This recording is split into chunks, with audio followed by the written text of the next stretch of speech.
On a frozen night in December 1942, on the edge of America's Arctic frontier, a strange silhouette moved across the snow, silent, fast, almost invisible against the storm. Soldiers stationed there whispered that no ordinary man could survive this cold. But the figure wasn't a soldier. Not yet.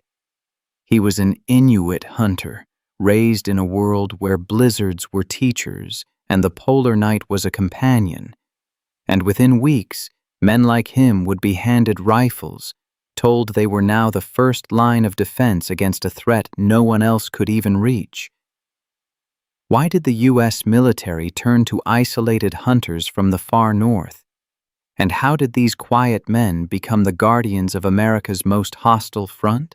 To understand how it happened, we have to return to where it all began. In the far reaches of North America, where the Arctic Circle cuts through endless white horizons, the world of the early 1940s felt impossibly distant from the roar of World War II. Yet in these frozen lands, stretching from western Alaska to the scattered villages along the Bering Sea, another battlefront was quietly forming. The air was sharp, metallic, carrying the scent of seawater and frost. Villages built on permafrost flickered with small lamps during the long winter nights, while hunters moved across the ice with the same precision their ancestors had mastered for centuries. This was a world defined by silence and survival. Life depended on reading snowdrifts like maps, listening for the distant crack of shifting ice, and respecting the unforgiving rhythms of nature. The Inuit, Yupik, and other native communities had lived here long before the United States claimed the territory. Their skills were unmatched, navigating blizzards without losing direction, tracking seals through whiteout storms and crossing frozen miles with breathtaking speed. But beneath this harsh beauty, tension simmered. By 1942, the world beyond Alaska was spiraling into chaos. Japan had already struck Pearl Harbor. The Aleutian Islands, those isolated volcanic chains stretching toward Asia, suddenly transformed into a vulnerable gateway. The Japanese army seized Attu and Kiska, turning the northern wilderness into a potential invasion route toward the American mainland. What once seemed too remote to matter now became a strategic nightmare. The U.S. military had a problem. They had no presence, no infrastructure, and no soldiers trained to survive Arctic warfare.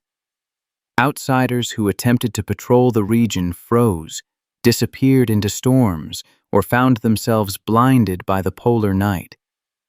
Traditional military training offered no answers. Alaska, once considered an afterthought, had become the new front line, and America was unprepared. Then came the spark. Reports filtered in from remote settlements, strange ships near the coast, unidentified tracks in the snow, unfamiliar aircraft heard over villages. Panic crept into military intelligence circles.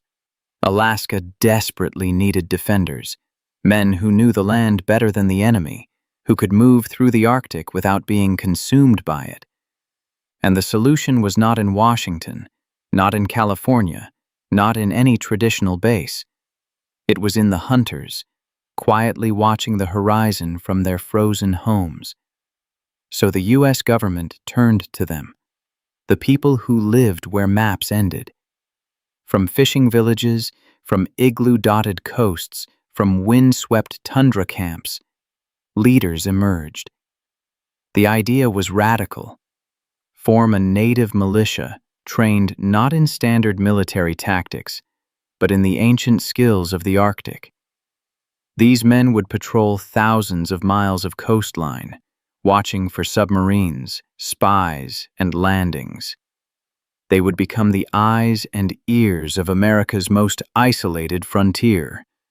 And so the Alaska Territorial Guard was born. Ordinary hunters, trappers, and fishermen transformed into soldiers without ever leaving their world. The story of the Alaska Territorial Guard did not begin on a parade ground or in a training hall.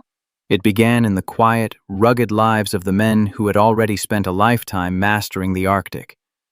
Their origins were shaped not by textbooks or military academies, but by storms, hunger, and the daily negotiation with a land that punished hesitation. These men, many of them Inuit, Yupik, and Aleut, were raised in families where survival was both tradition and duty. Young boys learned to track seal holes before they could read. They learned to feel wind direction on their skin, to recognize danger by the way snow settled on a ridge. Their world was one where the difference between life and death often came down to instinct. When the call for volunteers spread across Alaska, it came not with fanfare, but through word of mouth. Elders announcing it in community huts, traders delivering the message by sled, and territorial officials traveling thousands of miles by bush plane. For many native families, the war had felt impossibly far away until now. But the Japanese occupation of Attu and Kiska changed everything. Suddenly, these remote communities understood that the front line was no longer an abstract idea. It was their shoreline, their homeland, their responsibility. So men young and old stepped forward, some only teenagers, others in their 60s. Many spoke little English. Others had never seen a U.S. soldier before. They didn't sign up out of patriotism in the traditional sense. They signed up because the land was theirs. If invaders came, it would be their villages that burned first, their families who suffered, their hunting routes that vanished forever. The Alaska Territorial Guard became a force born from necessity, loyalty, and a deep personal relationship with the land. The Guard's early days were marked by growing pains. The U.S. Army had no doctrine for Arctic warfare, no manuals for men who hunted seals more often than they fired rifles.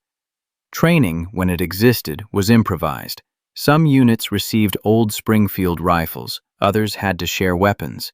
Ammunition was scarce. Uniforms were almost non-existent. Many guardsmen patrolled the coastline wearing traditional fur clothing, handcrafted parkas, and mukluks because military gear simply couldn't withstand the cold.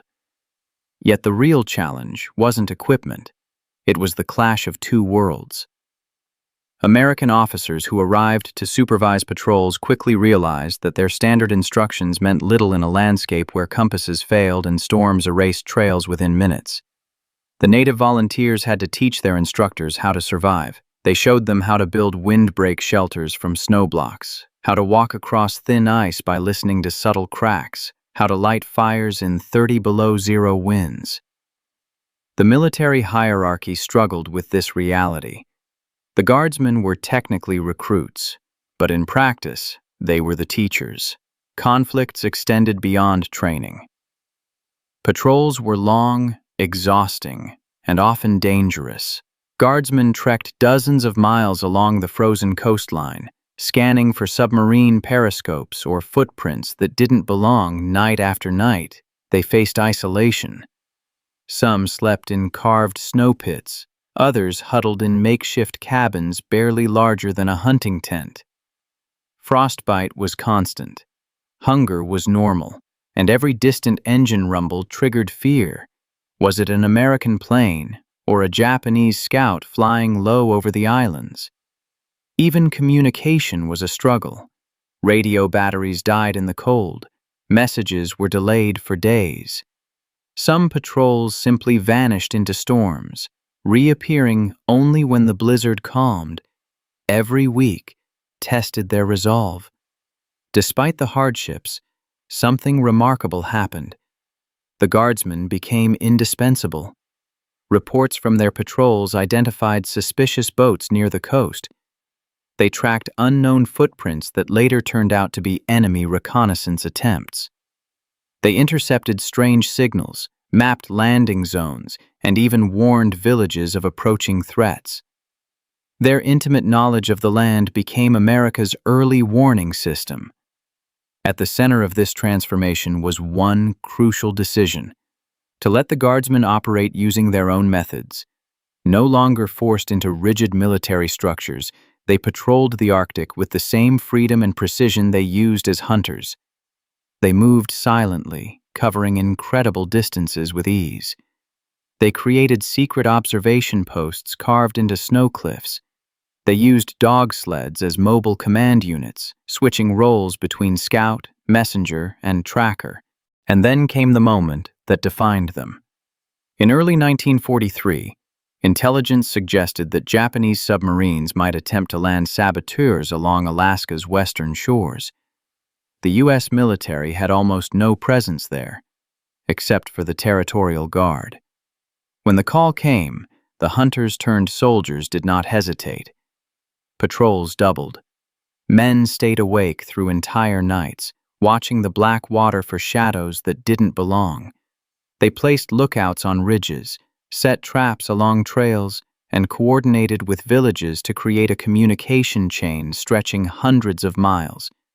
Days turned into weeks, weeks into months, and the enemy never broke through. The Alaska Territorial Guard had become more than a militia. They were a shield. A silent, invisible barrier made not from steel or concrete, but from knowledge, determination, and a lifelong relationship with the Arctic. They were no longer just hunters. They were soldiers. By the winter of 1943, the Arctic no longer felt like a distant border. It felt like a fuse. A thin, frozen line that, if cut or crossed, could ignite a chain of devastation stretching all the way to mainland America. And on this brutal frontier, where storms howled like living creatures and the horizon swallowed entire patrols, the Alaska Territorial Guard stood alone.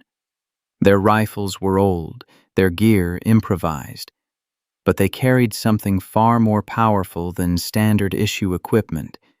An instinct sharpened by generations.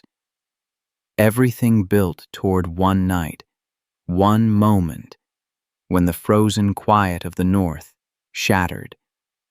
It began with a faint hum, barely noticeable, carried on the sharp wind blowing across the Bering Sea, a sound so subtle that an ordinary soldier would have dismissed it as the groan of shifting ice. But not these men. A patrol of the Guard, positioned along a jagged section of coastline near Cape Prince of Wales, halted. The air felt wrong. Their dogs pricked their ears. The sound pulsed again, distant, rhythmic, mechanical. A submarine. The guardsmen exchanged no words. They didn't need to. They moved like shadows along the cliffs, their footsteps silent on hard-packed snow. The shoreline below was engulfed in darkness, but the sea glowed faintly with moonlight reflecting off drifting ice. And then, slicing through the water like a black needle, they saw it. The conning tower of an unknown vessel, breaking the surface. They knew instantly what it meant. If the submarine reached shore, it could deploy scouts, saboteurs, or equipment meant to weaken America's Arctic defenses. And there were almost no U.S. troops stationed within hundreds of miles. Only them. The wind bit at their faces as they crawled to the edge of the cliff. One guardsman steadied his old rifle, but another put a hand on his shoulder. They weren't here to fight recklessly. They were here to stop whatever was coming. That meant confirming the threat, signaling headquarters, and preparing the villages. A gunshot would echo across the ice for miles, but it wouldn't stop trained infiltrators if they managed to land. As the submarine lingered, a hatch opened. Figures emerged, small, bundled forms stepping onto the slick deck, lit only by slivers of moonlight. The guardsmen could feel their hearts thundering against their fur coats. The moment stretched thin, like ice about to crack. The lead hunter, a man who had spent his whole life navigating storms and stalking seals through blinding whiteouts, strained his eyes. Their instincts sharpened the scene. The way the figures moved, the equipment they handled, the careful scanning of the coastline. This was no ordinary crew. These were scouts, probing, searching for a landing point. If they found one, the consequences would be catastrophic. The patrol leader signaled the others with a hand gesture only Arctic hunters would recognize. Retreat. Regroup. Alert the chain. The men slipped away from the cliff like ghosts, disappearing into the darkness. Within minutes, they were racing across the tundra on dog sleds, the animals sprinting over hard snow with breathtaking speed. The sky roared with wind as powder exploded beneath the runners. Their breath froze in their beards, their fingers numb but steady. Every second mattered. Behind them, the submarine continued its search. Unaware that a warning was already surging through the Arctic like a current, villages sprang into motion. Lamps blinked across the coastline as elders passed messages, mothers secured children, and younger men grabbed rifles, axes, or anything they could use to defend their home. This was not a trained army, but a community forged by necessity and bound by survival. Miles away, in a makeshift command post no larger than a fishing cabin, the Territorial Guard officer on duty received the report. He stepped outside, staring into the black horizon as the wind lashed his coat. If the submarine landed, he didn't want to imagine the outcome. There was no time to wait for reinforcements from the mainland. They had one chance: coordinate an interception, create the illusion of a larger force, and push the intruders back into the sea. The order went out. Every available guardsman was to converge on the suspected landing zone, and then came the longest hours of their lives. Storm clouds rolled in, swallowing the stars. Snow hammered the coastline in horizontal sheets. The guardsmen positioned themselves along ridges, behind snowbanks, inside abandoned huts, their silhouettes blending with the land. Their rifles were icy, their hands stiff, but their eyes sharp. They could feel the land itself pulsing beneath them, the ancient instinct of their ancestors guiding their breath, their patience, their fear. Then, movement. A dark shape emerged through the blizzard, slicing across the waves toward the shore. The submarine had returned, navigating through the storm with eerie precision. A landing craft, small and low, came into view. The guardsmen tensed. The boat hit the shore with a crunch. Figures leapt out, hunched against the wind, moving inland. Their boots sank into the snow. Their lanterns flickered. Every muffled shout carried through the storm like an omen. The guardsmen waited. They were invisible.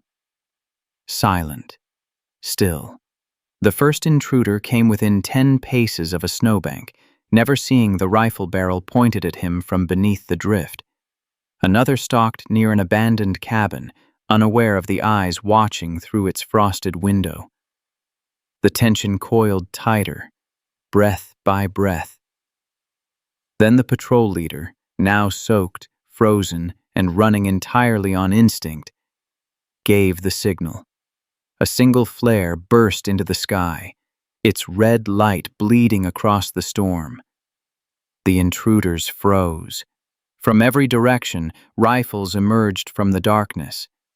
Shadows rose from the snow. Figures stepped out from behind ice ridges, from huts, from the very landscape itself.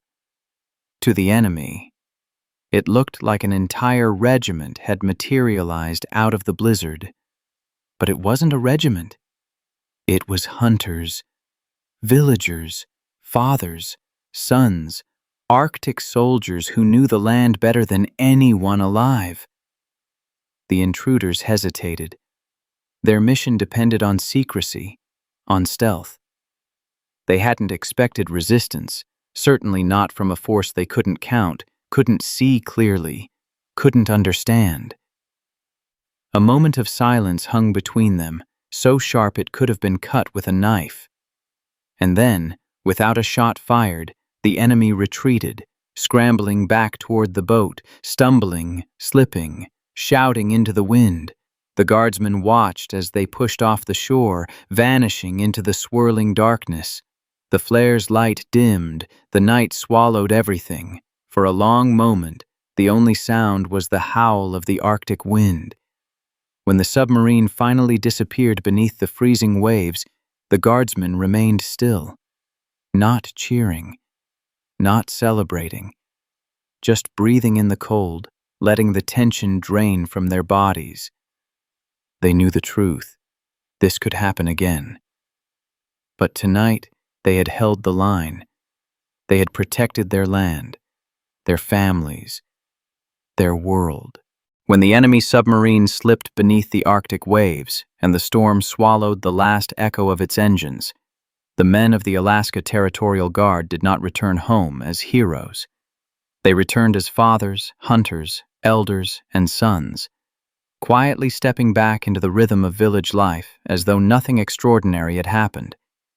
The Arctic had no parades, no banners, no medals waiting for them, only silence, drifting snow, and the familiar crackle of oil lamps in small wooden homes.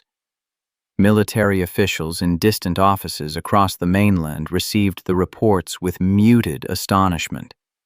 A threat had been repelled, not by trained regiments or fortified battalions, but by villagers armed with hunting knowledge and outdated rifles.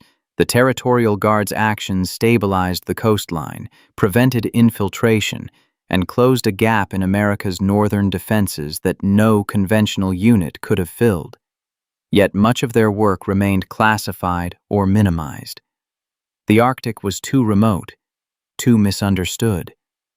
Their victory became one of those wartime stories noted, filed, and then quietly forgotten in the shadow of larger battles happening thousands of miles away.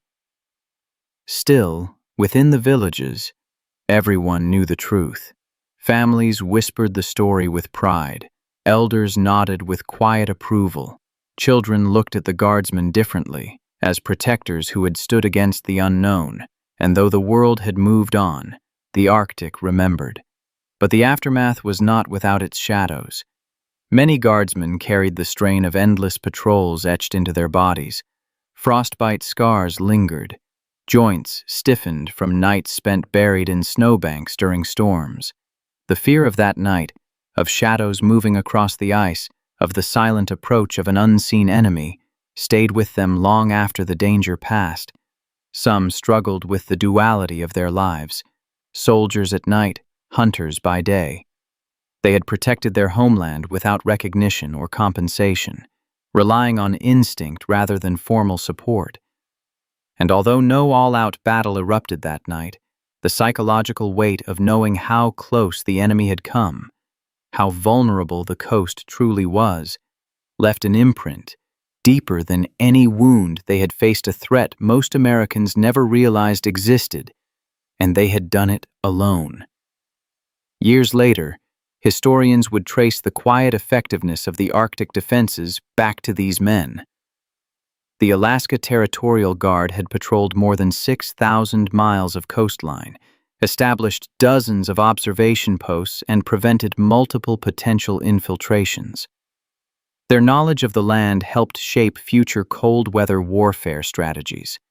Their service became a blueprint for Arctic defense long before radar stations or modern bases arrived, and yet, for decades, their names remained missing from military rolls. Many were never officially recognized as veterans. Their contributions blurred into the snowdrifts of forgotten history. Only in the early 2000s did the U.S. government finally acknowledge their service, granting veteran status to thousands of surviving members and honoring the memory of those who had passed long before recognition arrived. But for the people of Alaska, the legacy had never been in medals. It lived in stories shared by firelight, in the pride of descendants who understood that their grandfathers and great-grandfathers had once guarded America's frozen front with nothing but courage, instinct, and the wisdom of the land. And though their chapter in World War II was quiet, it was unbreakable, etched into the ice, the wind, and the long memory of the Arctic.